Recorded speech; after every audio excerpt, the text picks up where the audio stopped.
धावपळीच्या जगामध्ये आयुर्वेदाचंही तितकंच महत्त्व आहे। आज आपल्यासोबत बोलण्यासाठी डॉक्टर गौरांगी आहेत, आपण त्यांच्याकडनं जाणून घेणार आहोत आयुर्वेद पंचकर्म कशाप्रकारे नागरिकांना लाभदायक फायदेशीर ठरू शकतो। डॉक्टर गौरांगी यांचं पंचकर्म या विषयात MD झालेलं आहे, आपण त्यांच्याकडनं सविस्तर जाणून घेऊयात। मॅडम, काय सांगाल आत्ता हल्लीच्या धावपळीच्या जगात कोरोनासारख्या महामारीनंतर किंवा आधीपासून आयुर्वेद हा आपल्यासाठी खूप उपायकारक ठरलेला आहे, कशाप्रकारे याचा फायदा होतो? सध्या नवीन नवीन आजार येतात, तशाचप्रमाणे जुन्या आजारांवर देखील आयुर्वेद तितकंच महत्त्वाचं आहे। अगदी बरोबर। कसं असतं आयुर्वेदामध्ये आपण जेव्हा पंचकर्म ही ट्रीटमेंट म्हणतो, तर जेव्हाही लोकांनी असं ऐकलेलं आहे की आयुर्वेदाने आजारांचं समूळ उच्चाटन होतं, तर समूळ उच्चाटन केव्हा होईल की ज्या वेळेला आपण केवळ औषधं खाऊ त्यावेळेला समूळ उच्चाटन होऊ शकत नाही। तर पंचकर्माद्वारे जे शरीरामधले आजाराचे बीज असतात, म्हणजे मेटाबॉलिक टॉक्झिन्स म्हणतो आपण आजच्या भाषेमध्ये त्यांना, तर ते जेव्हा पंचकर्मावाटे निघून जातात त्यावेळेलाच आजारांचं समूळ उच्चाटन होऊ शकतं। तर सर्वप्रथम आयुर्वेदाने सांगितले स्वस्थस्य स्वास्थ्य रक्षणम, म्हणजे काय की जो निरोगी आहे व्यक्ती त्याच्या स्वास्थ्याच्या रक्षण करण्यासाठी पंचकर्म करावी आणि त्याला रिज्युविनेशन थेरपी म्हणजे शरीरामध्ये नवनिर्मिती, शरीराला ताकद देणं, या पद्धतीने पंचकर्म केलं जातं। आणि दुसरं आहे आतुरस्य व्याधी परिमुक्षाहिती। आतुर याचा अर्थ, ज्याला आपण संस्कृत शब्द आहे आतुर, म्हणजे आपण त्याला इंग्लिशमध्ये ट्रान्सलेट केलं तर त्याला पेशंट म्हणतात, म्हणजे आजारी माणसाला जर काही आजार झाले तर ते शरीरातनं बाहेर काढून टाकणं, तर डिटॉक्सिफिकेशन याच्यासाठी पंचकर्म केले जातात। तर जणू काही जुन्या आजारांसाठी तर ते लाभदायक ठरतंच, परंतु ॲक्यूट इमर्जन्सीमध्ये म्हणजे फॉर एक्झाम्पल एखादा हाय ब्लड प्रेशर असलेला पेशंट आपल्याकडे आला, आपण त्याचं ब्लड प्रेशर बघितलं आणि अक्षरशः 180/110 वगैरे एवढं मोठं ब्लड प्रेशर असल्यावर सहसा काय होतं की या पेशंट्सला ICUमध्ये ॲडमिट केलं जातं आणि 2 दिवस तरी ICUमध्ये ठेवलं जातं, त्यानंतर त्या पेशंटचं ब्लड प्रेशर नियंत्रणात येतं। परंतु लोकांना हे माहीतच नसतं की आयुर्वेदात सुद्धा याच्यावरती इमर्जन्सी पण ट्रीटमेंट आहे। त्यांना वाटतं जुनाट आजारांसाठीच आयुर्वेद, तर तसं नाही आहे। याच ब्लड प्रेशरचा पेशंट एवढ्या मोठा हाय BP घेऊन जेव्हा आपल्याकडे आलेला असतो आणि ॲक्सिडेंटली ते BP एवढं मोठं हे कळतं, त्यावेळेला आपण आयुर्वेदामध्ये पंचकर्म करून लगेचच त्याचा 1 तासामध्ये BP पूर्ण कंट्रोलमध्ये येतं आणि पेशंटला एवढ्या मोठ्या सगळ्या 2 दिवस ॲडमिशन वगैरे या त्रासातनं त्याला मुक्तता मिळते आणि अशा पद्धतीने इमर्जन्सी ट्रीटमेंट म्हणून सुद्धा पंचकर्म आपल्याला उपयोगास येतं। मॅडम, आत्ताच्या काळात धावपळीच्या जगात जसं आयुर्वेदाचं तितकंच महत्त्व आहे, अशा प्रकारे आता सध्या डायबिटीज लहान मुलांपासून मोठ्या वयोगटापर्यंत देखील पाहायला मिळते। डायबिटीजमध्ये देखील खूप सारे प्रकार आहेत, तर ह्याच्यावर आयुर्वेदामध्ये काय शास्त्र आहे किंवा कशाप्रकारे उपचार होतो? साधारणपणे टाईप 2 डायबिटीस असतो। टाईप 2 डायबिटीसमध्ये काय झालेलं असतं, इन्सुलिन कमी होणं आणि इन्सुलिनला रेझिस्टन्स येणं, अशा 2 क्रिया घडत असतात। सहसा काय होतं की आपण जे काही खातो त्याचं साखरेत म्हणजे एनर्जीमध्ये रूपांतर होतं आणि ही साखर आपल्या पेशींमध्ये पोहोचवून आपल्याला जे चैतन्य वाटतं, म्हणजे आपल्याला जो उत्साह आणि आपल्याला जी ताकद असते ती या साखरेमुळे येत असते। परंतु शरीरातलं जेव्हा इन्सुलिन कमी होतं त्यावेळेला ही इन्सुलिन जे असतं ती साखर पेशींमध्ये पोहोचवायचं काम करत असतं। इन्सुलिन कमी झाल्यावर ही साखर पेशीमध्ये पोहोचू शकत नाही।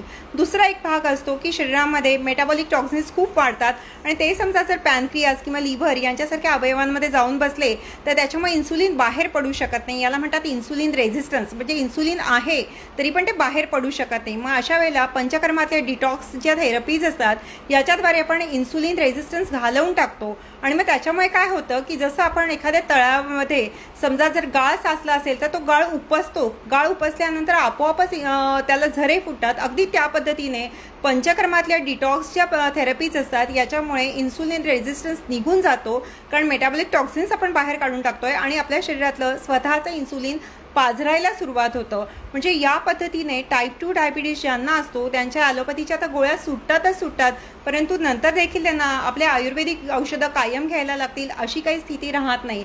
त्याच्यामुळे टाईप 2 डायबिटीजवर आपण खूप सुंदर काम करू शकतो। मॅडम, पंचकर्म आयुर्वेद ह्या गोष्टी आज म्हणजे काही बाजारामध्ये एक व्यावसायिकाच्या दृष्टीने बघितलं जातं किंवा मग बॉडी मसाज वगैरे ह्या थेरपीजमुळे आयुर्वेद कुठेतरी नाव खराब होत चाललेलं आहे। मात्र कशाप्रकारे खरा आयुर्वेद असतो आणि काय ह्या ट्रीटमेंट्स असतात किंवा मग ज्या बॉडी मसाज असतात त्याचा कसा फॉलोअप असतो? हा प्रश्न तुम्ही खूपच छान विचारलेला आहे। त्याचं कारण काय आहे की लोकांना ॲक्च्युली पंचकर्म म्हणजे काय हे पूर्णतः माहिती नाही आणि खूप लोकांना असं वाटतं की मसाज आणि स्टीम म्हणजे पंचकर्म आहे, तर ते तसं बिलकुल नाही आहे।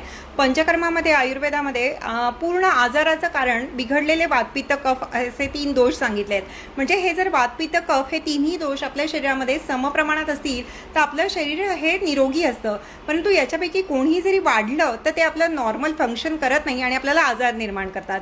त्यामुळे त्याच्यामुळे वातासाठी वात हा मोठ्या आतड्यात असतो, त्यामुळे वाताला शांत करण्यासाठी मोठ्या आतड्यामध्ये बस्ती नावाचं पंचकर्म सांगितलं गेलेलं आहे. त्याला साधारणपणे एनिमासारखं असतं, परंतु त्याचा एनिमा इतका कोता विचार करू नये. एनिमा म्हणजे फक्त पोट साफ करण्यासाठी असतं, परंतु बस्तीमुळे आपल्याला वाईड रेंज ऑफ इफेक्ट्स म्हणजे खूप साऱ्या आजारांवरती म्हणजे जणू काही संधिवात आहे, आमवात आहे, वजन वाढणं आहे, वजन कमी होणं आहे, अगदी केसाच्या समस्या, केस गळणं अशा समस्या असतात, याच्यासाठी असतं. तर अनेक आणि इन्फर्टिलिटी आहे, पाळीच्या तक्रारी आहे, पुरुषांचे आजार आहेत, या सगळ्या आजारांवर आपण बस्तीद्वारे ट्रीटमेंट करू शकतो. त्याची जी पद्धत असते ती देण्याची, बस्ती देण्याची पद्धत एनिमासारखी असते आणि हे वातासाठी केलं जातं. दुसरं असतं पित्तासाठी विरेचन. विरेचन म्हणजे काय? पित्त हे साधारणपणे पोटाच्या खालच्या भागात आणि आतड्याच्या, छोट्या आतड्याच्या पहिल्या भागात असतं. ते जेव्हा वाढतं तेव्हा पित्तामुळे होणारे आजार म्हणजे अगदी साधं ॲसिडिटी किंवा मायग्रेन, अर्धशिशी ज्याला आपण डोकेदुखी म्हणतो त्याचा त्रास, किंवा डोळे येणं, गोवर कांजिण्या, आता ऑक्टोबर हीट येणार आहे त्यामुळे गोवर कांजिण्या, नागिण असे आजार. त्याच पद्धतीने पित्तामुळे युरिक ॲसिड वाढतं. लोकांना आता आजकाल युरिक ॲसिड वाढल्यामुळे बरेच जणांना सांधेदुखी होते, तर लोकांना वाटतं संधिवात म्हणजे केवळ वातामुळे होणारा, परंतु तसं नाही आहे. युरिक ॲसिडमुळे जेव्हा सांधे दुखतात तेव्हा आपण पित्ताची ट्रीटमेंट करतो. त्याचप्रमाणे पाळीच्या समस्यांना, पाळीला अंगावरनं खूप सारं ब्लिडिंग होणं, याच्यातसुद्धा आपण पित्ताची ट्रीटमेंट करत असतो. डोळ्याला चष्मा लागणं, केस गळणं, केस अकाली पिकणं, याच्यातसुद्धा आपण पित्ताची ट्रीटमेंट करत असतो. तर अशाद्वारे या सगळ्या आजारांवर औषधी तूप पाजून त्यांना जुलाबाची ट्रीटमेंट दिली जाते. त्याला विरेचन नावाचं पंचकर्म म्हणतात. तसंच आपल्या शरीरामध्ये जेव्हा कफ बिघडतो त्यावेळेला कफ बिघडल्यामुळे वेगवेगळे तुम्हाला सर्दी, खोकले, ब्रॉन्कायटिस, प्लुरल इफ्युजन, न्यूमोनिया असे आजार होतात. बरेचदा मानसिक आजार असतात. तर बुद्धिवर्धक औषधं देण्याच्या अगोदर सुद्धा आपण या पेशंटला औषधी पद्धतीने उलटी नावाचं पंचकर्म असतं, ज्याच्यातनं बिघडलेला कफ निघून जातो. तर अशा रीतीने आपण आता याला वमन म्हणतात. तर वमन, विरेचन आणि बस्ती नावाचे 3 पंचकर्म बघितले. पंचकर्म या नावात 5 कर्मांचा उद्देश आहे. एक नस्य नावाचं पंचकर्म असतं. नस्यामध्ये औषधी तेल किंवा काढे किंवा औषधी पावडरी असतात, ज्यांना आपण चूर्ण म्हणतो, ते नाकात टाकलं जातं, ज्याच्यामुळे स्ट्रेस, टेन्शन, अँझायटी याच्यावरती काम होतं. तसंच हेअरफॉल होत असेल तर त्याच्यावरती काम होतं. बुद्धी वाढवण्यासाठी आपण नस्य देतो. अशा अनेक आजारांवरती आपण नस्य नावाची ट्रीटमेंट देत असतो. आणि 5वं पंचकर्म आहे ते म्हणजे रक्तमोक्षण. म्हणजे बिघडलेल्या रक्त, म्हणजे रक्त ज्या वेळेला वात, पित्त, कफ या 3 दोषांनी जेव्हा खराब होतं त्याला इम्प्युअर ब्लड म्हणतात. त्याच्यामुळे स्किन डिसीजेस होऊ शकतात, व्हेरिकोज वेन्स होऊ शकतात, डीप वेन थ्रोम्बोसिस नावाचा आजार होतो, इवन तारुण्य पिटिका म्हणजे पिंपल्स येतात. अशा अनेक आजारांवरती आपण रक्तमोक्षणाद्वारे, त्वचारोग म्हणजे सोरियासिस, एक्झिमा याच्यामध्ये खूप सुंदर रिझल्ट्स मिळतात. किंवा काही जणांना टक्कल पडलेलं असतं, ॲलोपेशिया म्हणतात त्याला, त्याच्यासाठी आपल्याकडे विद्धकर्म नावाचा रक्तमोक्षणाचा एक प्रकार आहे. तर या पंचकर्माद्वारे आपण खूप सुंदर रिझल्ट्स देऊ शकतो. याला खरं पंचकर्म म्हणतात. परंतु काय होतं, मसाज आणि स्टीम कशासाठी करायचे असतं? ॲक्च्युली आयुर्वेदिक डॉक्टर त्याला मसाज स्टीम म्हणत नाही, त्याला स्नेहन आणि स्वेदन म्हणतात. तर कुठल्याही पंचकर्म करण्याच्या अगोदर मसाज आणि स्टीम जर केलं तर दोष कोठ्यामध्ये गोळा करता येतात आणि त्याच्यानंतर ते शरीराच्या वाटे वमन, विरेचन, बस्ती या मार्गाने बाहेर टाकले जातात. त्यामुळे मसाज किंवा स्टीम हे पंचकर्म नाही आहेत. तर पंचकर्म करण्याच्या अगोदर दोषांना कोठ्यात आणण्याची एक ती प्रोसिजर आहे, ज्याला आपण म्हणू प्री ऑपरेटिव्ह. ऑपरेशनच्या अगोदर जशी आवश्यकता असते त्याला प्री ऑपरेटिव्ह म्हणतात. तसं पंचकर्माच्या अगोदर करण्याची पद्धत आहे. पण केवळ मसाज किंवा स्टीम म्हणजे पंचकर्म नव्हे. परंतु शरीराला जर आपल्याला ताकद द्यायची असेल, दृढपणा द्यायचा असेल, रिज्युव्हनेशन या पद्धतीने करायचं असेल तर त्याला आपण आयुर्वेदामध्ये अभ्यंग म्हणतो. अभ्यंगाने शरीर सुदृढ होतं. असं म्हणतात, अभ्यंगम आचरेत नित्यम सजराश्रम वातः दृष्टीप्रसाद पुष्टायु स्वप्न सूत वक्त आर्जकृत. म्हणजे अभ्यंग म्हणजे स्नेहन स्वेदन, ज्याला आपण बोलीभाषेमध्ये आज मसाज स्टीम म्हणतो. त्याने तुमच्या हाडांची चांगली हाडं बळकट होतात, त्वचा सुंदर होते, दृष्टी चांगली होते. त्याच पद्धतीने डोकेदुखी वगैरे या सगळ्या गोष्टी होत नाही. त्यामुळे नित्य अभ्यंग केलं म्हणजे साधारणपणे अधूनमधून जर तुम्ही शरीराला स्नेहन स्वेदन करून घेतलं तर तुमच्या शरीराची झीज ही कमी होते आणि तुमचं एजिंग प्रोसेस रिस्ट्रिक्ट होते. मॅडम, शेवटचा प्रश्न असा, आत्ता तुम्ही एवढ्या सगळ्या थेरपीज सांगितल्या, त्याच्यावर उपचार देखील सांगितले, मात्र अशातच बाजारांमध्ये किंवा रस्त्यावर जे आयुर्वेदाच्या नावावर गोळ्या वगैरे विकतात, मग त्याच्यापासून सावध राहण्यासाठी हे आयुर्वेदिक आहेत, म्हणजे अर्थातच आयुर्वेदिक पण विकतात, बाजारात उपलब्ध असतात, मात्र मग ह्या गोळ्यात आणि त्या गोळ्यातला जर फरक आपल्याला समजायचा असेल तर त्यासाठी काय काळजी घेतली पाहिजे आणि कशाप्रकारे त्या गोळ्यांपासून आपण सावध राहिलं पाहिजे? कारण की ह्या सगळ्या गोष्टींमुळे आयुर्वेदाचं नाव कुठेतरी खराब होताना पाहायला मिळतं. साधारणपणे कसं असतं की मी बरेचदा पेशंटला असं सांगते की आयुर्वेद आणि हर्बल या दोन गोष्टी आपण ऐकायला मिळतात. तर हर्बल म्हणजे काय की केवळ औषध घेणं आणि आपण म्हणतो तेव्हा ते औषध आणि औषधाशी रिलेटेड तुमची तब्येत एवढी असते. परंतु जेव्हा आपण आयुर्वेद म्हणतो तेव्हा आयुर्वेद सांगितलाच कशासाठी आहे की स्वस्थ माणसाचं स्वास्थ्य टिकून द्यावं यासाठी. त्यामुळे आपण औषधावरती कधीही पेशंटला डिपेंडन्सी ठेवत नाही. तर जेव्हाही आपण आयुर्वेद म्हणतो त्यावेळेला आयुर्वेदाने तुम्हाला लाईफस्टाईल म्हणजे जीवनशैली सांगितलेली आहे. काय करावं, कसं करावं, काय खावं, काय प्यावं, केव्हा झोपावं, केव्हा उठावं, या सगळ्या गोष्टी म्हणजे आयुर्वेद.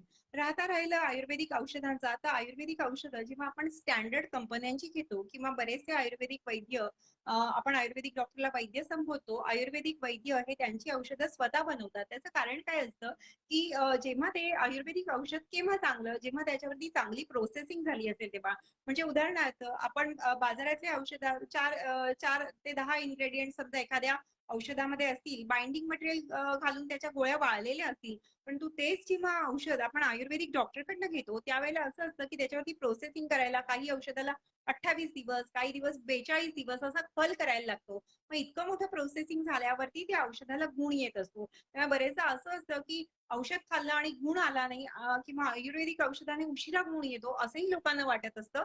तर त्याचं कारण चांगल्या क्वालिटीची जर तुम्ही औषधं खाल्ली आयुर्वेदिक डॉक्टरच्या दवाखान्यात समजा जर तुम्ही घेतली म्हणजे तुम्हाला च्यवनप्राश घ्यायचा आहे, तुम्ही बाजारातला च्यवनप्राश घ्या आणि आयुर्वेदिक डॉक्टरांच्या दवाखान्यातला च्यवनप्राश घ्या. तुम्हाला निश्चित फरक जाणवणार आहे की कुठल्याने फरक पडतो. त्यामुळे साधारणपणे जेव्हा आपल्याला क्वालिटी मेंटेन करायची असते त्यावेळेला एखाद्या आयुर्वेदिक डॉक्टरकडनं जर तुम्ही ती औषधं घेतली तर तुम्हाला निश्चित तो फरक जाणवेल. नक्कीच आपल्यासोबत डॉक्टर गौरंगी करमरकर होत्या. त्यांच्याकडनं आपण संपूर्ण आयुर्वेद व पंचकर्म ह्याविषयी माहिती जाणून घेतलेली आहे. ठाण्यातच त्यांचं हे क्लिनिक नसून दादर येथे देखील ही क्लिनिक आहे आणि ठाण्यात देखील अशा प्रकारचं क्लिनिक आहे. ठाण्यातील गजानन महाराज चौक ह्या ठिकाणी पहिल्या माळ्यावर सोपान बिल्डिंग मध्ये हे क्लिनिक आहे. त्यामुळे जर आपल्याला आयुर्वेदिक पंचकर्म ह्याविषयी अधिक माहिती जाणून घ्यायची असेल किंवा आयुर्वेद म्हणजे काय किंवा कशा प्रकारे ह्याचा उपचार होतो हे जर तुम्हाला जाणून घ्यायचं असेल तर नक्कीच गौरंगी करमरकर यांना तुम्ही भेट देऊ शकता. ठाण्यातच यांचं क्लिनिक आहे. नक्कीच आयुर्वेद कशा प्रकारे उपचार करू शकतो ह्याचं उत्तम उदाहरण डॉक्टर गौरांगीने आज आपल्यासोबत बोलताना सांगितलेलं आहे. ठाण्यातील अशा ताज्या घडामोडींसाठी ठाणे फेसबुक, इन्स्टा आणि ट्विटर अकाउंटला फॉलो करा. तसेच आमच्या युट्यूब चॅनलला सबस्क्राईब करा.